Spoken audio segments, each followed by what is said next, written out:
بسم اللہ الرحمن الرحیم۔ السلام علیکم میرے عزیز دوستو، کیا آپ جانتے ہیں کہ جنات و شیاطین کی تخلیق کیسے ہوئی؟ نہیں جانتے تو یہ ویڈیو تمہارے لیے بہت خاص ہے، مکمل ضرور دیکھنا۔ اگر ویڈیو پسند آئے تو ویڈیو پر لائک کر دینا، اور اگر دل اجازت دے تو ہمارے اسلامی چینل کو سبسکرائب کر دینا۔ مؤدبانہ گزارش ہے، زبردستی نہیں ہے۔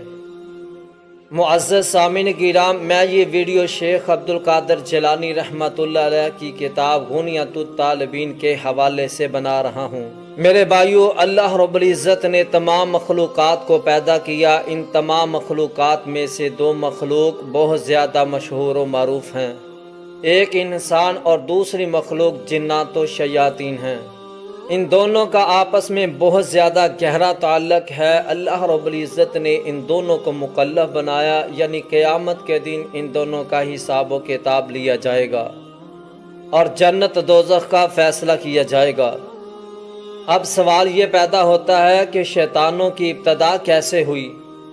میرے عزیز بھائیو، یہ بات تو آپ سبھی جانتے ہیں کہ اللہ رب العزت نے حضرت آدم علیہ السلام کو اس مٹی سے پیدا کیا جس پر ہم اپنی زندگی گزار رہے ہیں، اور شیطانوں کو آگ سے پیدا کیا۔ ان کی تصدیق قرآن مجید نے متعدد مقام پر کی ہے۔ اللہ رب العزت نے انسانوں کی تعداد میں اضافہ کرنے کے لیے حضرت اماں حوا سلام اللہ علیہا کو آدم علیہ السلام کی بائیں پسلی سے پیدا کیا، اور ان دونوں کا نکاح کروا دیا اور رہائش کے لیے جنت کے دروازے کھول دیے۔ پھر دانا کھانے کی بدولت ان دونوں کو زمین پر بھیج دیا۔ دنیا میں آدم علیہ السلام اور اماں حوا سے اولادیں پیدا ہوئیں۔ یوں انسانوں کی تعداد میں اضافہ ہوتا رہا، جو آج تک جاری ہے اور قیامت تک جاری رہے گا۔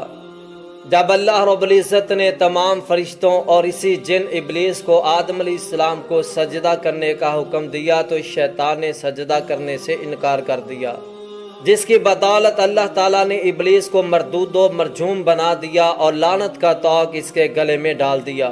اس کے بعد اس شیطان نے حضرت انسان سے بدلہ لینے کی ٹھان لی اور اس کی دشمنی کی ابتدا ہو گئی، جو آج بھی جاری ہے، اور کافی حد تک اس نے کامیابی بھی حاصل کر لی ہے۔ اسی دن اس کی بائیں پسلی سے اس کی بیوی کو پیدا کیا گیا۔ پھر شیطان نے اپنی بیوی کے ساتھ جمع کیا تو اس عورت نے 31 انڈے دیے۔ انہی 31 انڈوں سے اس کی ساری نسل کی افزائش ہوئی، اور وہ اس کثرت سے پھیلی کہ بر و بحر میں چھا گئی۔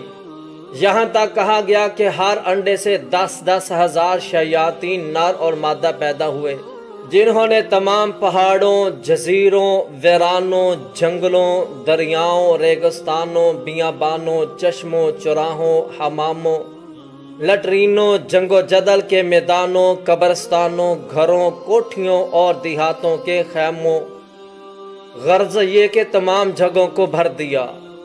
اس کی اولاد کا ذکر اللہ رب العزت نے اپنے قرآن میں اس طرح سے کیا ہے، فرمایا کیا تم شیطان اور اس کی اولاد کو میرے خلاف دوست بناتے ہو، حالانکہ وہ تمہارے دشمن ہیں۔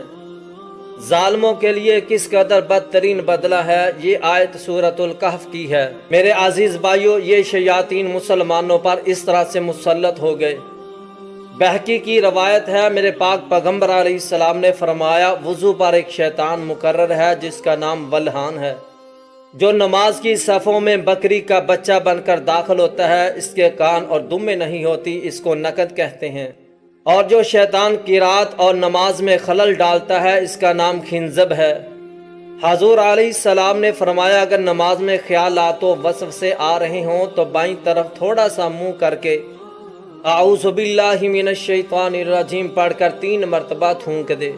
اور جو اولاد آدم کی گمراہی پر مسلط ہیں، اس کا نام مدہش ہے۔ جمائی اور اونگ پر جو شیطان مسلط ہے، اس کا نام حدیث ہے۔ حضور علیہ السلام نے ارشاد فرمایا کہ چھینک اللہ کی طرف سے ہے اور جمائی شیطان کی طرف سے۔ جمائی کو اپنی طاقت کے مطابق روکو۔ اور جو تاجروں پر شیطان مسلط ہے، اس کا نام ذلبنون ہے۔ اور جو نوحہ کرتا ہے، گرے بان پھاڑتا ہے، منہ پر تماشے مارتا ہے، اس پر جو شیطان مسلط ہے، اس کا نام بطر ہے۔ میرے معزز سامعین کرام، چغل خوری، غیبت گوئی، دروغ گوئی، نکتہ چینی اور طعن و تشنیع پر جو شیطان مسلط ہے اس کا نام منشوط ہے۔ اسی طرح زناکاری کے لیے جو شیطان مسلط ہے اس کا نام واسم ہے، اور جو چوری ڈاکہ زنی پر شیطان مسلط ہے اس کا نام آور ہے۔ میرے بھائیوں، ان سب کو سامنے رکھ کر ہم اس سے بچنے کی بھرپور کوشش کریں، ورنہ قیامت کے دن سوائے پچھتاوے کے کچھ حاصل نہیں ہوگا۔ یہ ہمیشہ یاد رکھیں کہ شیطان ہمارا سب سے بڑا دشمن ہے جو ہماری آخرت اجاڑ کر رکھ دے گا۔ اللہ ہمیں شیطان سے بچنے کی توفیق عنایت فرمائے۔ خدا حافظ۔